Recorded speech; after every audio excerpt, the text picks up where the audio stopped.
So welcome back to tutorial. और आज हम देख रहे हैं पार्ट 9 जिसमें हम देखने वाले हैं कंडीशनल रेंडरिंग।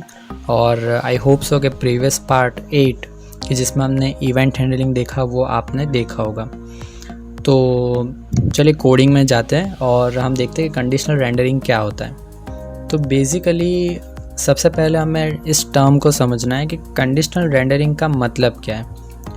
तो एक सिंपल से अगर बात की जाए तो कंडीशन का मतलब है कि जैसे ट्रू फॉल्स होता है, इफ एल्स होता है, तो कंडीशन का मतलब होगा कि कुछ सिलेक्शन या फिर कुछ कंडीशन के बेस पे कोई टास्क परफॉर्म होगा। और यहाँ पे सेकंड टर्म है रेंडरिंग का मतलब है कि कुछ यूआई को रिप्रेजेंट करना।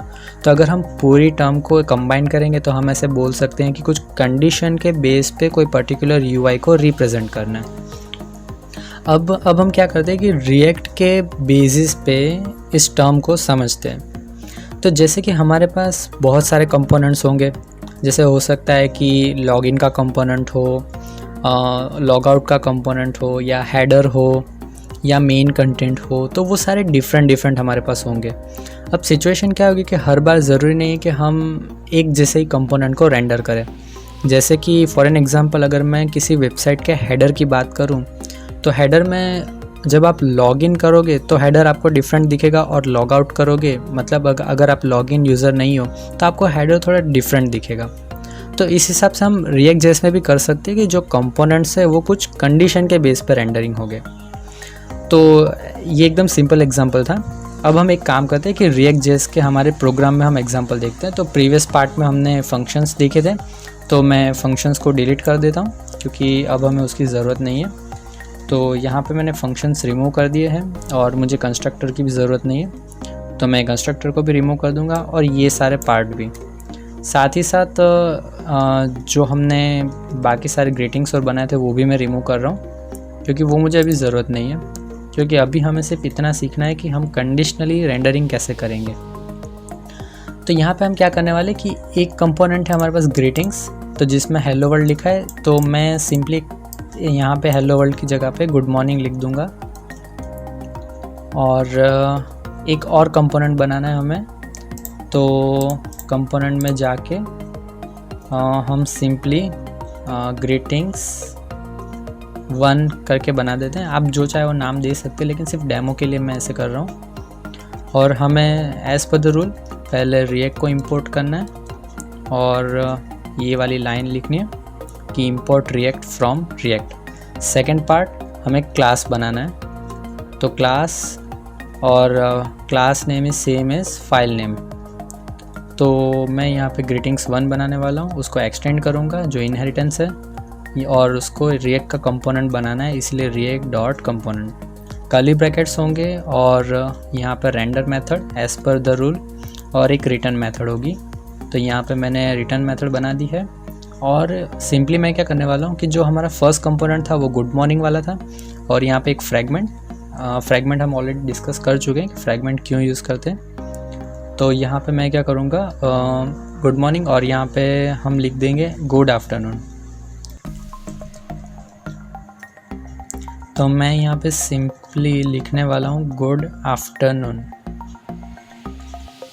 ओके, तो हमारे पास अब 2 कंपोनेंट हो चुके हैं। एक कंपोनेंट जो रिप्रेजेंट करता है गुड मॉर्निंग और दूसरा कंपोनेंट जो रिप्रेजेंट करता है गुड आफ्टरनून। हमें एक्सपोर्ट करना नहीं भूलना है, और ये बात आपको भी ध्यान रखनी है। ग्रीटिंग्स 1। ओके, अब हम क्या करेंगे, ऐप जेएस में दोनों को इंपोर्ट कर लेंगे। तो इंपोर्ट ग्रीटिंग्स 1 फ्रॉम कंपोनेंट से ग्रीटिंग्स 1। ठीक है, तो यहाँ पे हम क्या करेंगे, दोनों को इंपोर्ट करेंगे और सबसे पहले चेक करते हैं कि दोनों वर्क कर रहे हैं कि नहीं। तो ये हो गया ग्रीटिंग्स, और यहाँ पे सेकंड होगा ग्रीटिंग्स 1। यहाँ पे सेव करते हैं ऑटो रिलोड, मतलब हॉट रिलोडिंग अवेलेबल है। आउटपुट में आके हम चेक करेंगे कि ये वर्क कर रहा है कि नहीं। तो जैसे मैंने रिफ़्रेश किया, यहाँ पे गुड मॉर्निंग और गुड आफ्टरनून दोनों आए हुए हैं।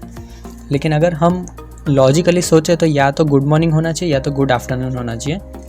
तो हम यहाँ पे क्या करेंगे, कुछ कंडीशन लिखेंगे। अब कंडीशनल रेंडरिंग कैसे करना है, तो मेन टॉपिक जो हम डिस्कस करना चाहते हैं वो, तो हम इफ़ कंडीशन लिख सकते हैं कि अगर जैसे कि मैं यहाँ पे एक वेरिएबल लेने वाला हूँ, तो वेर और लिखूँगा टाइम जोन, और यहाँ पे सिंपली AM। तो मैं ऐसे कंसिडर कर रहा हूँ कि जैसे अभी मॉर्निंग है तो टाइम जोन में मैंने सिर्फ अप्लाई कर दिया AM, मतलब एक वेरिएबल उसमें AM लिया है। तो मुझे इफ़ कंडीशन में ऐसे कुछ लिखना है कि इसको आप डायनामिक भी बना सकते हैं एक्चुअली टाइम के बेसिस पे, लेकिन मैं अभी वो नहीं कर रहा हूँ। तो यहाँ पे मुझे क्या करना है कि इफ़ कंडीशन में मुझे ऐसे चेक करवाना है कि अगर time zone equal to AM है, यहाँ पे आप ट्रिपल इक्वल टू भी यूज़ कर सकते हो, डबल इक्वल टू ट्रिपल, मतलब 3 टाइम्स जब आप इक्वल टू लिखते हो उसके डिफरेंस ये है कि जब आप 3 टाइम्स लिखते हो तो डेटा टाइप और वैल्यू दोनों चेक होती है, जब आप 2 टाइम्स लिखते हो तो सिर्फ वैल्यू चेक होती है। तो मुझे क्या करना है कि यहाँ एल्स पार्ट भी बनाना है। तो मैं ऐसे सोच रहा हूँ कि अगर अभी टाइम AM है तो कंपोनेंट दिखना चाहिए ग्रीटिंग्स वाला, और अगर अभी टाइम मतलब AM नहीं होगा तो लेट अस एज्यूम कि अभी PM होगा या आफ्टरनून समझते हैं। तो जो अगर AM नहीं है तो ग्रीटिंग्स 1 वाला आना चाहिए। तो जैसे हम सेव करके रिफ़्रेश करते हैं तो यहाँ पे सिर्फ गुड मॉर्निंग हो जाएगा, मतलब कंडीशन के बेस पे कंपोनेंट रेंडर हुआ है।